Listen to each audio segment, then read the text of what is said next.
a las últimas palabras que Cristo dijo cuando ya estaba en la cruz. Unas fueron recogidas por Mateo, otras por Marcos, otras por Lucas, otras por Juan. Comparando los sinópticos, más o menos nos damos cuenta cuál fue el orden en que fueron pronunciadas. Dicen que cuando una persona va a morir, todo lo que dice es interesante o importante. Imagínense lo que dijo él.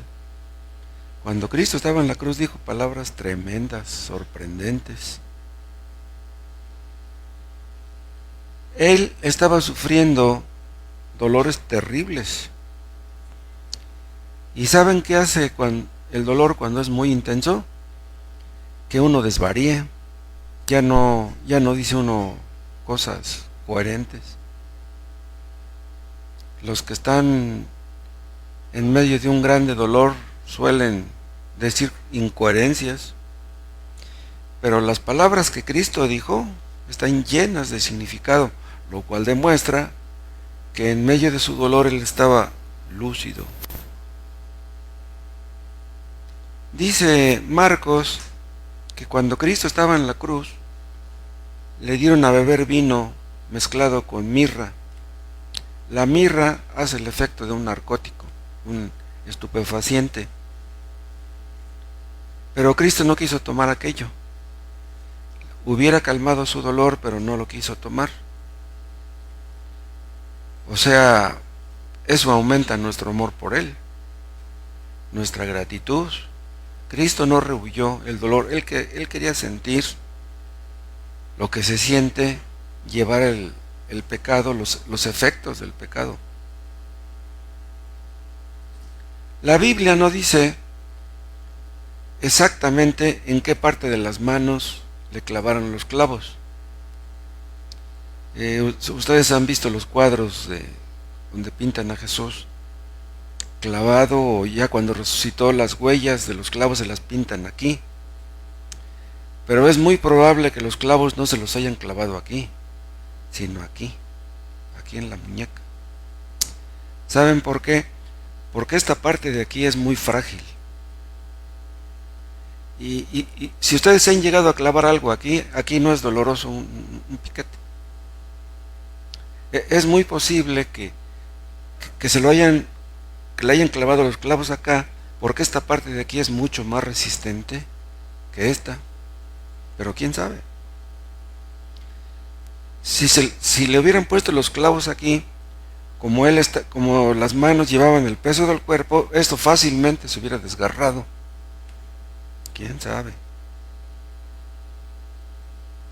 Pero los clavos en los pies, ahí, eso sí ha de haber sido súper doloroso. Clavaban a la víctima cuando la cruz estaba en el suelo.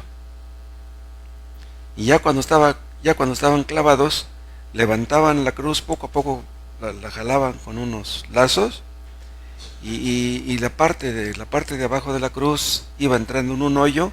Entonces de repente caía la cruz así, y pues todo el peso del cuerpo quedaba aquí en las manos y en los pies. Horrible ha de haber sido el dolor.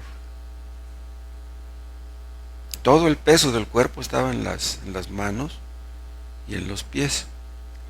Los romanos estaban acostumbrados a crucificar gente, y ellos querían prolongar la agonía de la víctima. O sea, ellos no querían que rápido se murieran las personas. ¿Saben por qué? Porque querían que la muerte de aquellas personas fuera como un escarmiento, para que todos pudieran ver que contra el imperio romano nadie se debería de poner. Los que eran crucificados experimentaban náuseas, fiebre, sed intensa, calambres, deshidratación por la pérdida de sangre. Entonces los que eran crucificados, pues ellos hubieran querido que la muerte viniera rápido. Pero no, los romanos no los mataban rápido. El emperador romano creía que si los crucificados no sufrían mucho, entonces la ejecución no era un castigo. Ya ven que en Estados Unidos existió durante muchos años la silla eléctrica.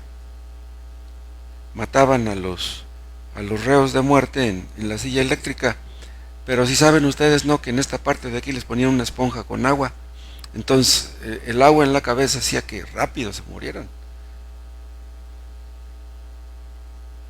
Los que mueren por la inyección letal, los inyectan y ¡pum!, rápido, no sufren nada. Para poder respirar, los que eran crucificados tenían que apoyarse sobre sus pies. Pero pues, ¿cuánto podían aguantar con ese dolor, con el peso de sus cuerpos sobre sus pies? Poco a poquito el oxígeno iba dejando de llegar bien a sus pulmones como se debe. Entonces los que morían más bien por falta de oxígeno, no por desangrarse, sino por falta de oxígeno. Ya cuando estaban bien cansados, era fácil que el oxígeno entrara, pero no que saliera. Entonces eso hacía que la muerte les llegara. Había veces que la muerte tardaba en llegar, y para apresurarlo un poco, los soldados romanos les quebraban las piernas. Ya con las piernas quebradas, pues ya no se podían soportar, ya no podían apoyar su peso sobre las piernas, y pues eso más rápidamente los asfixiaba. ¿Se acuerdan que iban a quebrarle las piernas a Cristo, pero como lo vieron ya muerto, entonces ya no se las quebraron? Los sufrimientos de Cristo fueron terribles, pero no solamente en el aspecto físico, sino también en el aspecto espiritual, en el aspecto moral, en el aspecto emocional. Pero esas palabras que Cristo dijo en la cruz demuestran que todo estaba bajo control. La primera de ellas está en Lucas, versículo 23.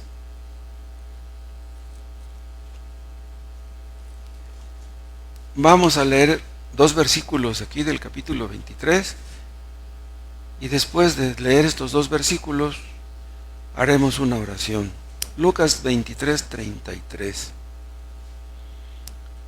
Cuando llegaron al lugar llamado de la Calavera, de esta palabra surge la palabra Calvario, le crucificaron allí, y a los malhechores, uno a la derecha y otro a la izquierda. Y Jesús decía: Padre, perdónalos, porque no saben lo que hacen. Padre, te damos gracias porque podemos reunirnos en esta noche para meditar en tu palabra. Te pedimos en el nombre de Jesús que sea de bendición para todos los que estamos aquí, para los que están escuchando en casa. Oh Dios, que recordar los sufrimientos de nuestro Señor y Salvador sean de beneficio para nuestras almas. Oh Dios, aumenta nuestro amor por Él, nuestra gratitud. Oh Dios, cuánto le debemos, cuánto te debemos, oh Dios. Háblanos a través de tu palabra y capacítanos para ponerla por obra. Te lo pedimos en el nombre de Cristo. Amén.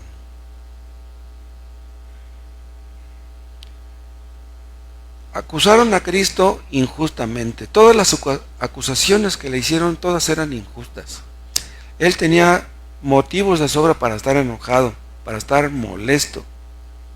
Pero vean lo que está diciendo aquí: Padre, perdónalos. No solamente era injusto lo que le estaban haciendo, se estaban burlando de Él. ¿Cómo sentimos nosotros cuando se burlan de nosotros? La burla es una cosa horrible.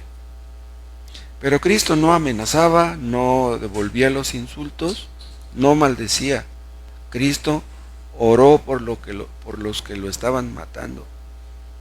Y así se cumplió la profecía que dice Isaías en 53:12, habiendo orado por los transgresores.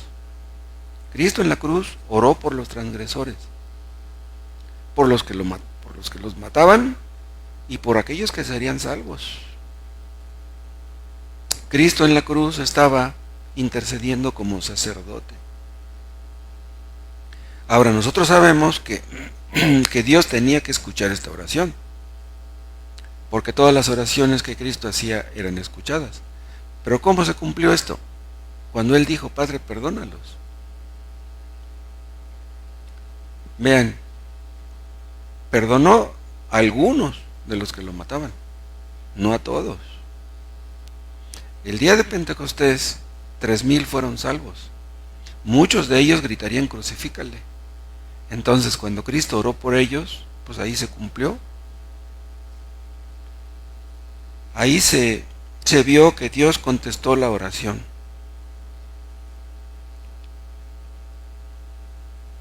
Dios es justo, Dios es santo, Dios odia el pecado, Dios odia toda injusticia.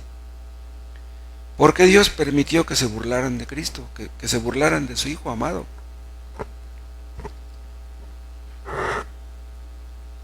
En el Salmo 85 dice el salmista que la misericordia y la verdad se encontraron, ¿se acuerdan? La justicia y la paz se besaron, cosas que parecían irreconciliables en la cruz, confluyeron. Allí estaba la verdad, pero estaba la misericordia, estaban las dos cosas. Dios odia el pecado, por eso Cristo murió, pero ahí estaba la misericordia, ahí estaba la justicia, Dios castigando al Hijo, pero ahí estaba la paz ofrecida a los transgresores, que Cristo hizo con su oración que se llevara a cabo esto. Dios, justamente enojado, pudo haber fulminado con un rayo a todos los que estaban ahí, los pudo haber matado a todos. Y si lo hubiera hecho, Él no hubiera cometido ninguna injusticia. Dios es justo y santo, aborrece el pecado, pero qué bueno que también es misericordioso, porque si no lo fuera, pobres de nosotros. Imagínense que en medio de su dolor, en lugar de estarse preocupando por su dolor, por su persona, se está preocupando por las personas. Dice, perdónalos, no saben lo que hacen. Pero los que lo estaban matando, ¿no sabían lo que hacían? Lo sabían. Pilato entendía que Jesús era inocente. Pilato tenía autoridad para soltarlo, pero fue un cobarde. Y los miembros del Sanedrín, ellos sabían que no había motivos justos para matarlo. Ellos sabían que la muerte de Cristo era algo injusto. Acusaron a Cristo de blasfemia, pero más bien los blasfemos eran ellos. Los soldados podían darse cuenta que se estaba cometiendo una injusticia al matar a Jesús, pero pues ellos ¿qué podían hacer? Si tenían algunos escrúpulos, pues los hicieron a un lado. Los que estaban ahí presentes, los espectadores, viendo cómo moría Cristo, la mayoría de ellos habrían visto a Cristo haciendo milagros.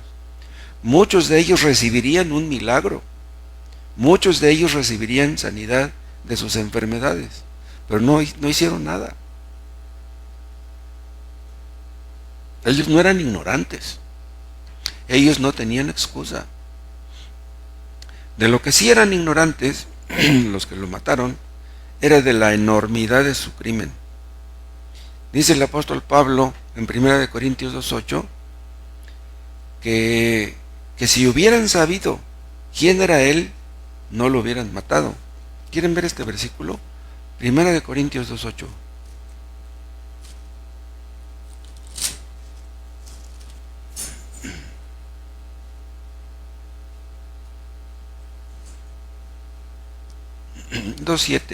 Nos hablamos sabiduría de Dios en misterio, la sabiduría oculta, la cual Dios predestinó antes de los siglos para nuestra gloria, la que ninguno de los príncipes de este siglo conoció, porque si la hubieran conocido, nunca habrían crucificado al Señor de gloria.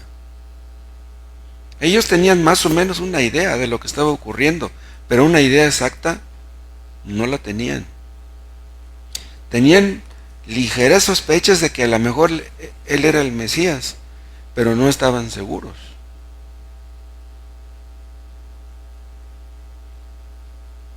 Además, ¿saben también cómo Dios contestó la oración de Cristo? Salvando a muchos sumos sacerdotes. Muchos sumos sacerdotes, personas que nosotros difícilmente creeríamos que pudieran ser salvos, lo fueron. Eso está en Hechos, en el capítulo 6 y en el versículo 7, si quieren apuntarla. Cristo oró por los que lo mataban, pero eso no garantizaba un perdón automático, porque ustedes saben que para que una persona sea perdonada, tiene que pedir perdón. Una persona que no pide perdón no puede ser perdonada. O sea, el perdón no es incondicional. Vean, el perdón es condicional, a condición de que tú te arrepientas. Pero ustedes saben que el arrepentimiento no solamente es un requisito, es un don también. Pero si tú nunca te has arrepentido, pero no le pides a Dios el arrepentimiento, pues entonces nunca te vas a arrepentir. En tu capacidad no está el arrepentirte. Pero si tú te das cuenta que no puedes arrepentirte y le pides a Dios perdón y le pides que te dé el verdadero arrepentimiento, Él te lo da. Sin arrepentimiento y sin fe en Cristo no hay salvación para nadie. ¿Se acuerdan ustedes que el día de Pentecostés, después de que Pedro terminó de predicar, muchos de los que estaban ahí fueron compungidos de corazón y dijeron: varones hermanos, ¿qué haremos? Entonces ellos entendieron la magnitud de lo que habían hecho. Pero hay personas que nunca pueden ver la magnitud de su pecado. Hay personas que tienen una vaga idea, una idea medio fantasmal ahí en su mente de que algo anda mal con ellos, de que hay pecado en ellos, pero no pueden darse cuenta de la magnitud de su pecado. Uno de los ladrones el que conocemos como el buen ladrón, y un centurión, ¿se acuerdan que reconoció que Cristo era inocente y lo reconoció como el Mesías? Ellos se convirtieron ahí, tanto el centurión como el buen ladrón. Ellos entendieron ahí en ese momento, viendo a Cristo en la cruz morir, entendieron ellos que ellos eran pecadores y que Cristo era inocente, que Cristo era justo. Cuando Cristo hizo esta petición: Padre, perdónalos porque no saben lo que hacen, todos los que estaban cerca pudieron escuchar esa oración. Obviamente los dos ladrones la escucharon.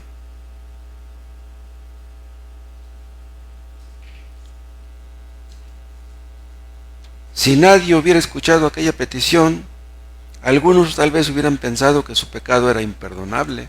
Sí, lo que hicieron fue un crimen terrible, pero aún así no era un pecado imperdonable, puesto que muchos de ellos fueron perdonados.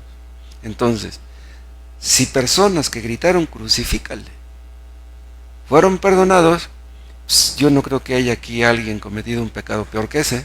Entonces, pues Dios puede perdonarlos a ustedes si se arrepienten también. Vean la segunda frase que está en Lucas, en el versículo 23. Vean en el versículo 30, vean desde el 39. Y uno de los malhechores que estaban colgados le injuriaba, diciendo: si tú eres el Cristo, sálvate a ti mismo y a nosotros. Respondiendo el otro, le reprendió diciendo: ¿ni aún temes tú a Dios estando en la misma condenación? Nosotros, a la verdad, justamente padecemos porque recibimos lo que merecieron nuestros hechos, mas éste ningún mal hizo. Y dijo a Jesús: acuérdate de mí cuando vengas en tu reino. Entonces Jesús le dijo, vean, esta es la segunda palabra: de cierto te digo que hoy estarás conmigo en el paraíso. En el versículo 41 vemos a este ladrón defendiendo a Cristo. Está reconociendo su culpa y reconociendo que Cristo es inocente. Pero eso ocurrió en este momento. Pero unos momentitos antes, ambos ladrones le injuriaban. Eso está en Mateo 27. Comparen esto con Mateo 27.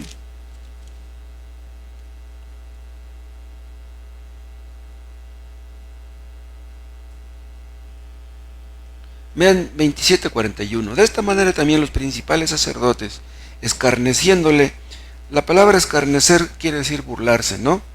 Escarneciéndole con los escribas y los fariseos y los ancianos decían: a otro salvó, a sí mismo no se puede salvar. Si es el Rey de Israel, descienda ahora de la cruz y creeremos en él. Confío en Dios, líbrele ahora si le quiere, si le ama, porque ha dicho: soy hijo de Dios. Lo mismo le injuriaban también los ladrones que estaban crucificados con él. Vean, aquí dice que le injuriaban los dos, pero acá en Lucas estamos viendo que uno de los ladrones defiende a Cristo. ¿Cómo fue que este ladrón cambió de actitud? ¿Saben qué fue lo que ocurrió? Que el Espíritu Santo obró en su corazón. Lo más probable es que ocurrió al escuchar a Cristo cuando dijo: Padre, perdónalos. Ha de haber dicho aquel ladrón: ¿cómo es posible que lo están matando injustamente? Lo están matando y está sufriendo tanto, y aún así es capaz de perdonar a los que lo están matando. Eso fue obra del Espíritu Santo. Pero ven una cosa, los dos ladrones oyeron la misma oración, pero solamente uno fue convertido, el otro terminó en el infierno. Ahí pueden ustedes ver la elección incondicional en la salvación de este ladrón. Era tan ladrón como el otro, porque este fue escogido y el otro no, pues porque Dios quiso. Este buen ladrón entre comillas, era un criminal. Él sí merecía la muerte. Él se dedicaba a andar haciendo cosas tremendas. Él era un hombre endurecido.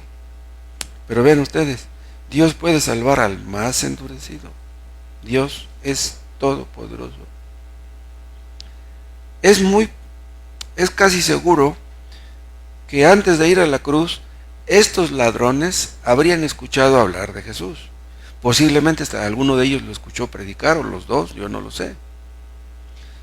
Ambos ladrones habrían estudiado o sabido acerca del Mesías, de cómo el Antiguo Testamento profetizaba la venida del Salvador.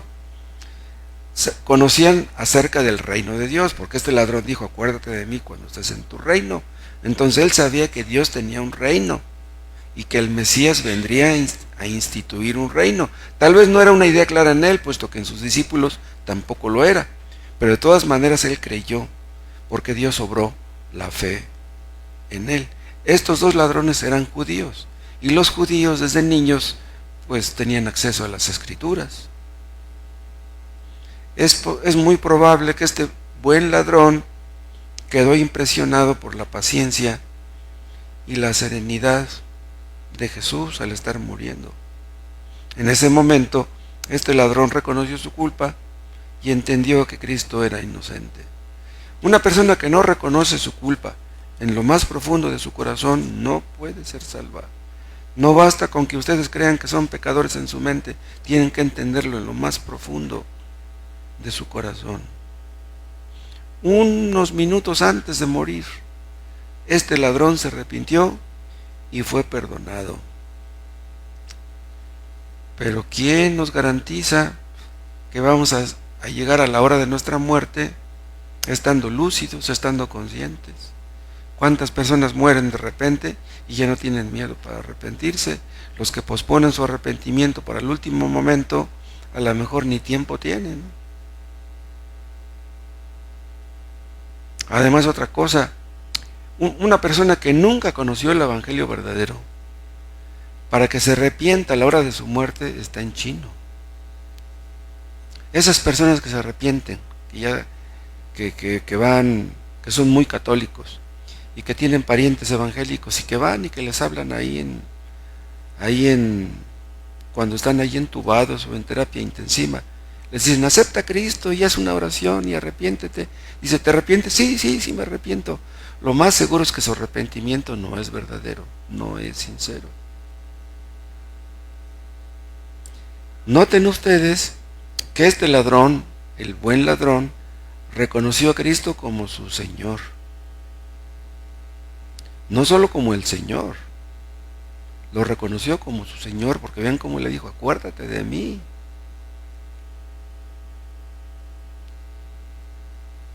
Si mis padres se acuerdan de mí, a mí no me beneficia.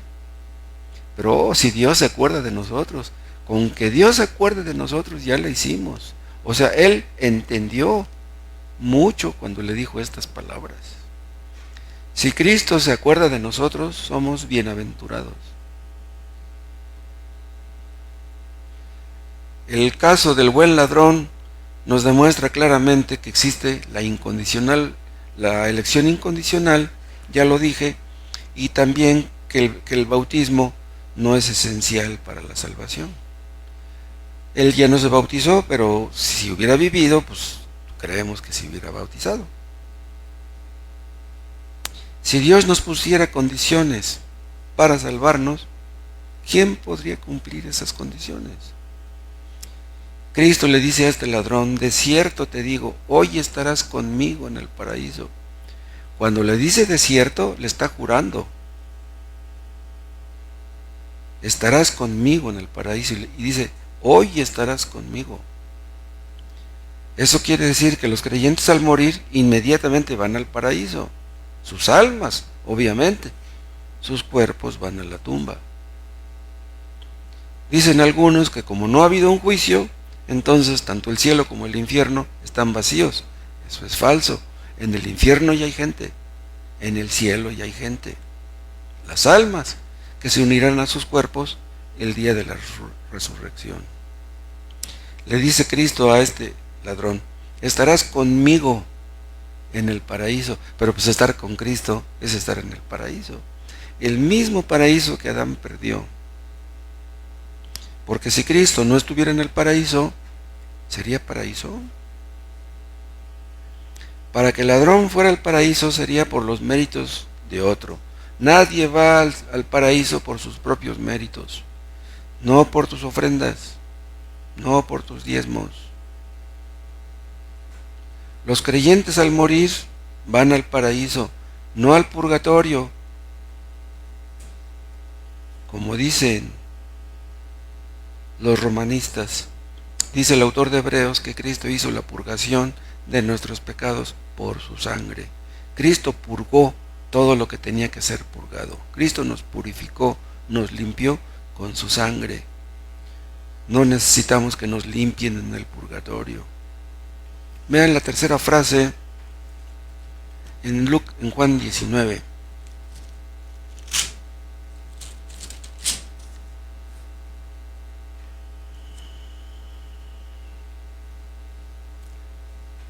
Juan 19, 25. Estaban junto a la cruz de Jesús, su madre y la hermana de su madre, María, mujer de Cleofas, y María Magdalena. Cuando vio Jesús a su madre y al discípulo a quien él amaba, que estaba presente, dijo a su madre, mujer, he ahí tu hijo. ¿Se acuerdan ustedes que cuando arrestaron a Jesús los discípulos oyeron? Pero no todos. Ahí estaba Juan. Juan no fue de los que huyeron. ¿Cómo se sentiría Juan, el discípulo amado, de ver a Jesús, de ver a su amado sufrir en la cruz? La Virgen María estaba ahí, también, viéndolo. ¿Cómo estaría sufriendo ella? Ella amaba a su hijo de manera sobrenatural, vamos a decirlo así, y también de manera natural. Por naturaleza las madres aman a sus hijos. Las madres saben lo que cuestan los hijos, los cargan 9 meses. No se les puede olvidar eso. ¿Habrá una madre que se le olvide cuándo nació uno de sus hijos? Yo me imagino que si una madre tuviera 20 hijos, se acordaría de la fecha de nacimiento de todos sus hijos. Y tal hijo nació a tal hora. Y tal hijo nació pesando tanto. No, hombre, es increíble lo que las madres recuerdan a sus hijos. La Virgen María era una cristiana ya para esas alturas madura. madura en sentido espiritual. Y el Espíritu Santo pues le estaba fortaleciendo para resistir aquel tremendo espectáculo. Y en medio de su dolor escucharía estas palabras: mujer, he aquí a tu hijo; hijo, he aquí a tu madre. Cuando le dijo, madre, he aquí a tu hijo; mujer, he aquí a tu hijo, pues se lo señalaría con los ojos, porque no podría señalárselos con la mano, ¿no? ¿Por qué dijo Cristo estas palabras? Hijo, he ahí a tu madre; madre, he ahí a tu hijo. Todo indica que para entonces, para estas alturas, José, el esposo de María, ya había muerto. Si no, pues no hubiera sido necesario esto, ¿no? Pues José se hubiera encargado de ella. Jesús estaba dejando a Juan el apóstol como su protector. Dicen algunos que Juan era el más joven de todos los apóstoles. Jesús amaba a su madre. Pero vean, aquí no le dice madre, le dice mujer. Pero cuando le dice mujer, ¿le está faltando al respeto acaso? No hay ningún versículo donde Jesús le diga a María madre. ¿Por qué? Es muy probable que Jesús no quería que Jesús lo viera como un hijo. Jesús quería que lo viera como su Señor, no como su hijo. Cristo quería que María entendiera que Él era el Salvador, que Él era Dios. La Iglesia Católica acuñó la teoría de que la Virgen María es corredentora, que Cristo pagó el rescate, una parte del rescate, y otra parte lo pagó ella. O sea que Cristo pagó un poco por nosotros y María pagó otro poco. Háganme favor, o sea, Cristo sufrió en la cruz, pero María sufrió viéndolo sufrir a Él. ¿Cómo ven eso? Nosotros, para ser salvos, necesitamos creer que Cristo es nuestro Señor. María, para ser salva, necesitaba creer lo mismo. Una persona que no cree que Cristo es el Señor no puede ser salvo. Pero ella no puede salvar a nadie. Cristo es el Señor, ella no es la señora. Acá dicen, es Nuestra Señora de Guadalupe. Bueno, pues será tuya, pero mía no. Vean Lucas 11.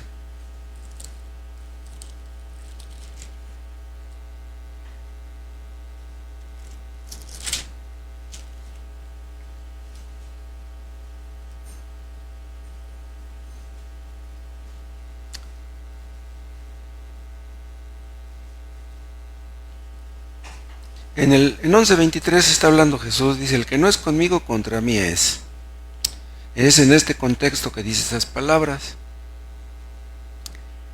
Y ya después en el 27, pasen hasta el 27, dice, mientras él decía estas cosas, una mujer de entre la multitud levantó la voz y le dijo, bienaventurado el vientre que te trajo y los senos que mamaste.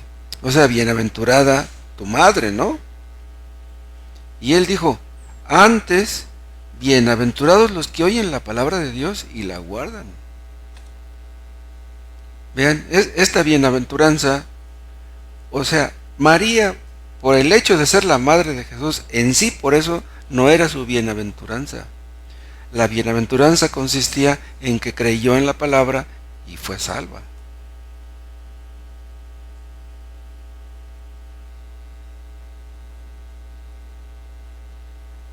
El hecho de que ella haya sido escogida para ser la madre de Jesús fue un privilegio muy grande, no cabe duda. Ella era una mujer santa, ella no era una mujer,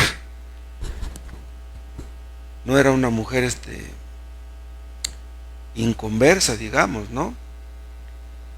Pero de todas maneras, por muy santa que ella fuera, ella no puede salvar a nadie, ella no puede ser señora de nadie.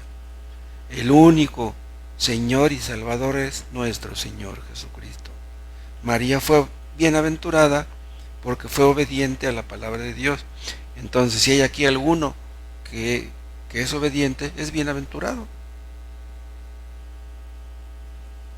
Cristo honró a su madre, Así lo exige el quinto mandamiento. Yo les comentaba el otro día cómo Cristo se sometió a sus padres desde que era niño hasta los 30 años que estuvo viviendo con ellos. Cristo sabía más que ellos, les instruiría lo que ellos no sabían, pero se sometía a ellos. ¿Por qué Jesús no encomendó a María al cuidado de sus hermanos o sus medios hermanos? ¿Por qué no? Porque ellos no eran convertidos. Aunque sabían que Cristo había hecho milagros y todo eso, y lo verían haciendo milagros, aún así no creían en Él. Pero sabemos que ya después de todo terminaron siendo convertidos. Eso está en el libro de los Hechos, en el capítulo 1. ¿Quieren verlo?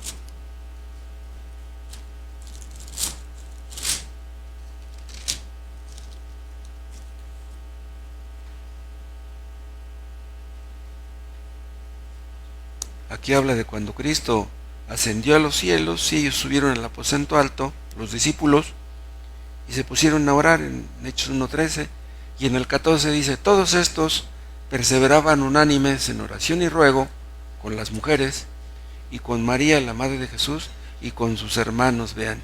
O sea, ya estaban perseverando en oración, quiere decir que ya eran creyentes.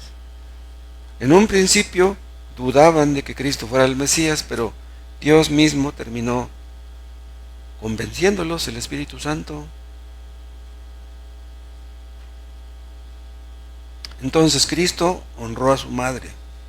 Todos los creyentes debemos honrar a nuestras madres, a nuestros padres. Vean el siguiente punto en Mateo capítulo 27.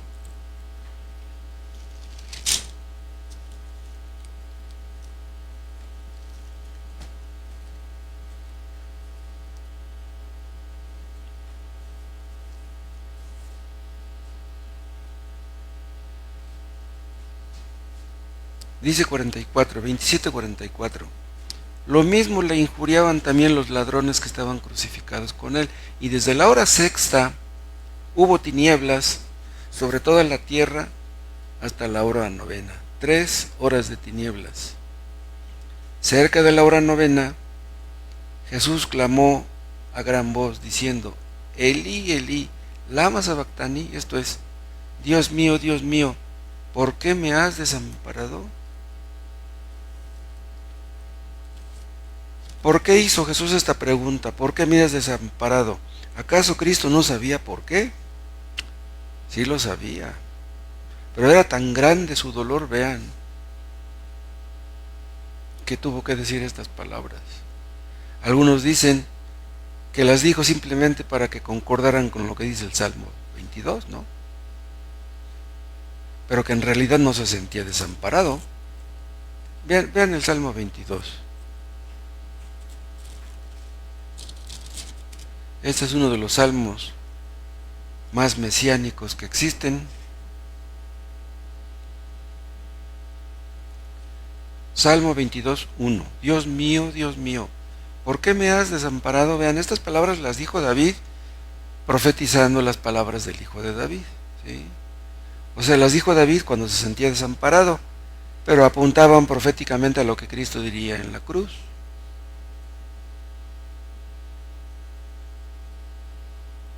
Entonces dicen algunos que Cristo estaba citando estas palabras, pero que en realidad no se sentía desamparado. ¿No se sentía desamparado? Entonces Cristo estaba fingiendo. Cuando Cristo estaba en la cruz, llevaba en él millones y millones y millones. Ninguna computadora podría decir cuántos millones y millones de pecados llevó. Llevó el pecado de millones de personas.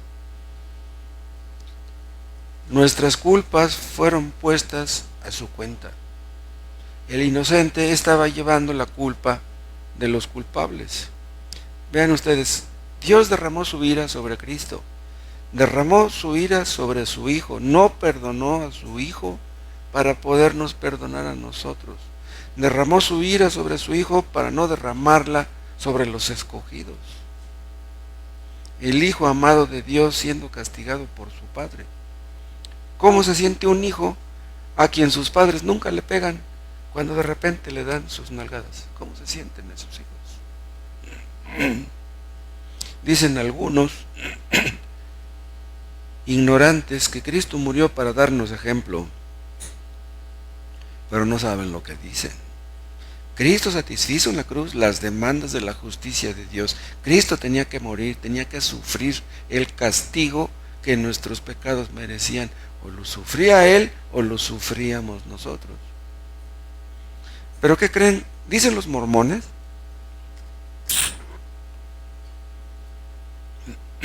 Bueno, la palabra redentor quiere decir que Cristo pagó el rescate. ¿Se acuerdan? Dicen los mormones que Cristo pagó en la cruz un rescate a Satanás. O sea que estaba prisionero de Satanás y le pagó un rescate a Satanás para que lo soltara, para que lo dejara libre. ¿Cómo ven? Comparen esto con lo que dice Isaías 53.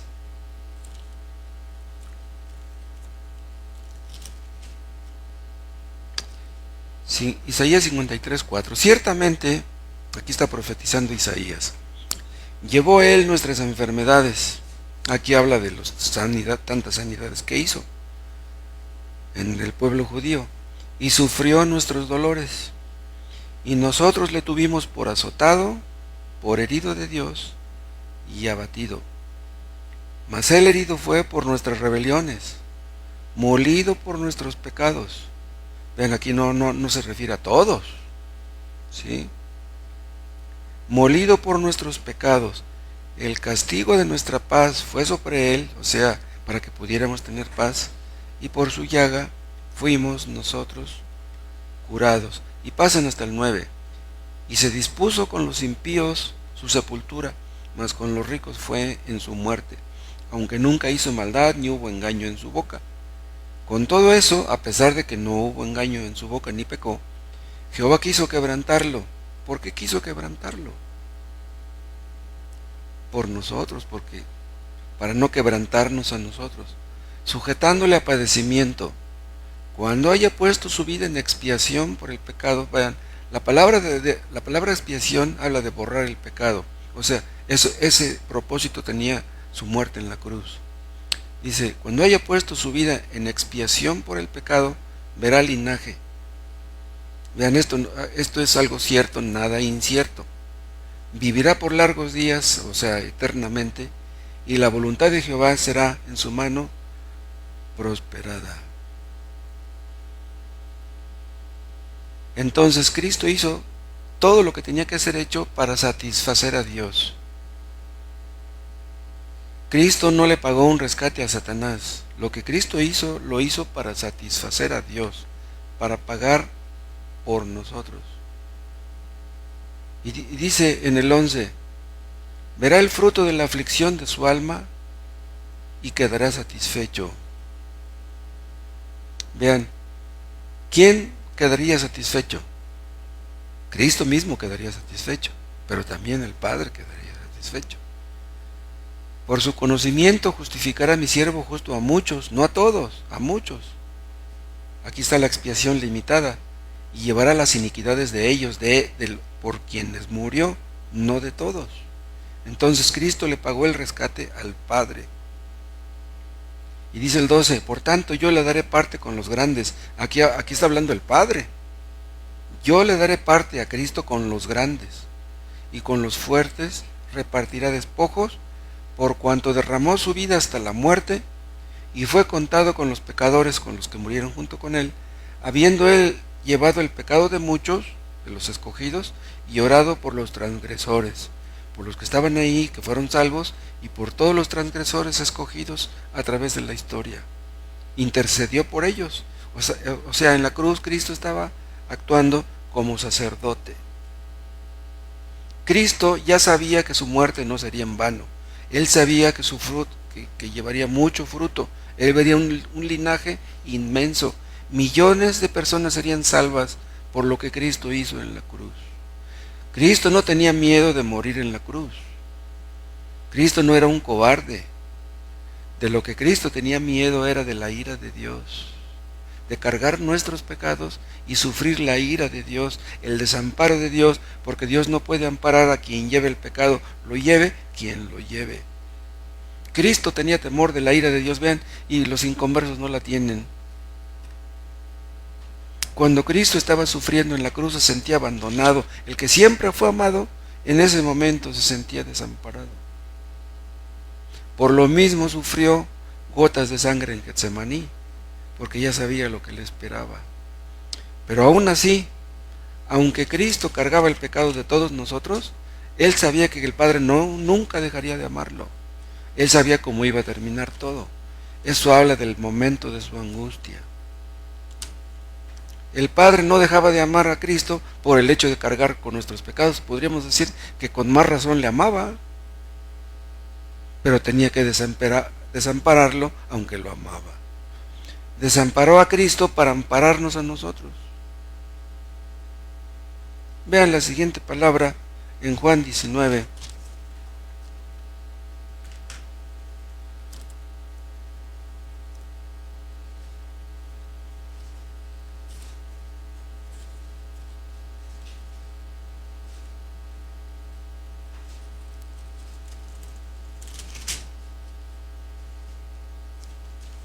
Juan 19, 28. Esta es la quinta palabra, la quinta frase. Después de esto, 19, 28. Después de esto, sabiendo Jesús que ya todo estaba consumado, dijo, para que la escritura se cumpliese, tengo sed. Yo les hablaba de cómo por haberse desangrado tanto, no, y además ya tenía muchas horas sin comer y sin beber. Todo lo que se desangró y el peso de la cruz que tuvo que estar cargando, imagínense si no tenía motivos para tener sed. La deshidratación lo estaba consumiendo también. Además, no olviden una cosa, que la sed es peor que el hambre. Ustedes pueden aguantarse un día o dos sin comer, pero aguántense sin tomar nada de agua, eso es terrible. El hecho de que Cristo sintiera sed habla de su verdadera humanidad. Decían los docetistas que Cristo tenía la apariencia de un hombre, pero que no era un hombre. Cristo era Dios, pero también era hombre, y es por eso que tenía sed. Él tendría fiebre por todos sus dolores, por todas sus heridas. ¿Se acuerdan cómo el rico de la historia quería que Lázaro mojara la punta de su dedo en agua y que le fuera a echar en la lengua? ¿Se acuerdan? Dice, porque estoy atormentado en esta llama. Cristo sufrió el infierno que los pecadores merecían, ¿no? O sea, imagínense, cuando tenía sed Cristo es como si pensáramos que Él estaba sufriendo el infierno que nosotros merecíamos. Cristo sufrió el alejamiento de Dios, la separación de Dios por unos momentos, para que nosotros no lo sufriéramos. Él tenía sed verdaderamente, Él no estaba fingiendo, Él no estaba aparentando. Vean, pasen a la sexta palabra, ahí mismo en Juan 19.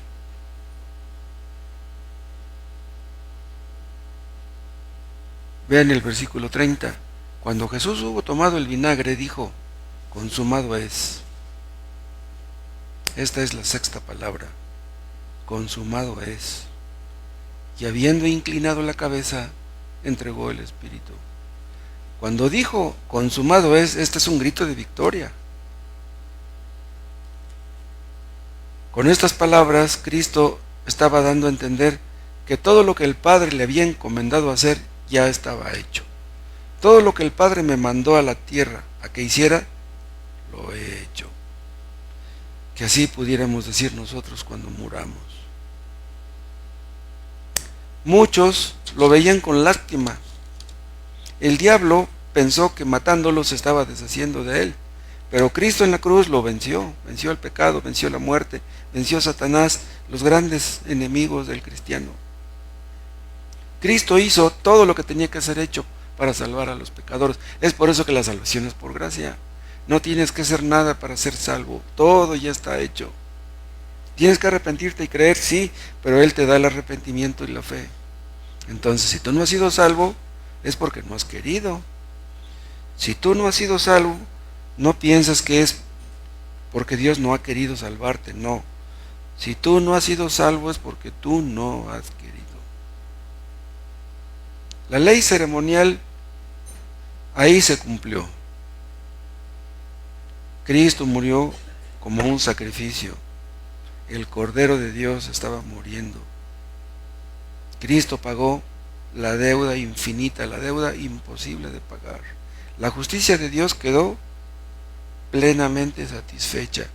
Dice Romanos, dice Pablo, que la paga del pecado es la muerte, pero como Cristo pagó, pues ya no moriremos, tendremos vida eterna. Nada podemos añadir a lo que Cristo hizo.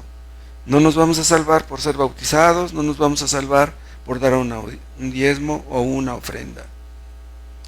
Cristo no puso su parte y está esperando que nosotros pongamos la nuestra. No, Cristo ya hizo todo lo que era necesario hacer. Cristo murió para salvar. No murió para hacer posible la salvación. Cristo murió para salvar. Vean la última palabra en Lucas 23.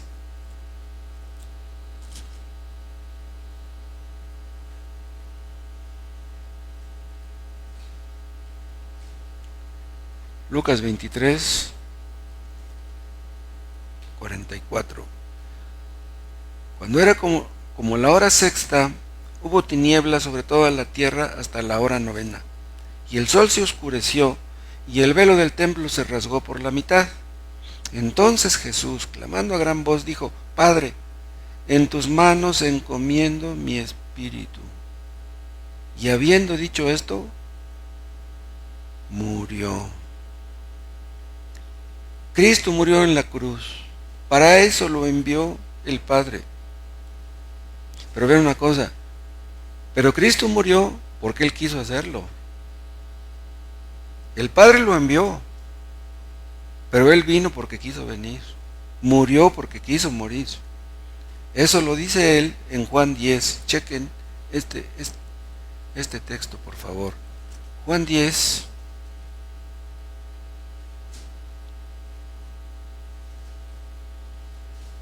Juan 10, 17. Por eso me ama el Padre, porque yo pongo mi vida para volverla a tomar. Nadie me la quita, sino que yo de mí mismo la pongo. Tengo poder para ponerla y tengo poder para volverla a tomar. Este mandamiento recibí de mi Padre. Yo me pregunto, ¿qué dirán de este versículo los testigos de Jehová? Este versículo está irrefutable. Cristo murió porque quiso morir. El Padre no obligó al Hijo a venir al mundo, ni a morir tampoco. Él se ofreció voluntariamente. Murió voluntariamente y resucitó voluntariamente. Es increíble esto. ¿Qué hombre puede decir estas palabras? Cristo se dejó arrestar. ¿Se acuerdan? Cuando llegó Judas con los fariseos y los soldados. Él se dejó arrestar. Si él hubiera querido, nadie lo hubiera arrestado. Y dice en Juan 19, vean, Juan 19,